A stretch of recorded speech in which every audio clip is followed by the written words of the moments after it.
February 5 to 7 po ang filing ng ating Certificates of Candidacy dyan sa ikalawang distrito ng Antipolo. Umaasa tayo na magiging itong matahimik. 5 hanggang 6 na kandidato ang inaasahang magsusumite ng kanilang Certificate of Candidacy o COC para sa itinakdang special election sa Antipolo City sa March 14.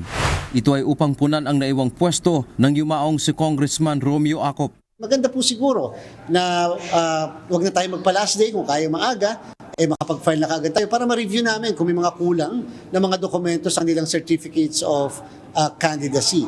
Malaking hamon naman ngayon sa Commission on Elections ang kawalan ng budget para dito matapos hindi aprubahan ng Department of Budget and Management ang hinihingi nilang dagdag pondo.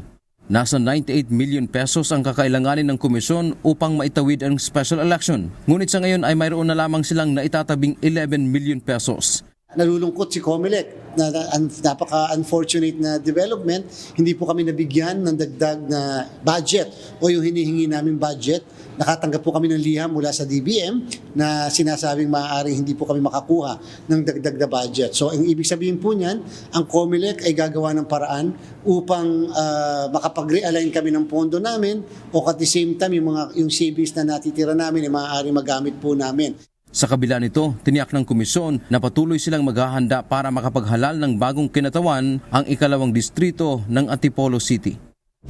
Ang 2nd District ng Antipolo Rizal ay may tinatayang halos 300,000 botante pagsapit ng halalan at 700 presinto. Ang pinaka-importante, hindi pwede pong i-compromise yung ating pong honoraria ng mga guro.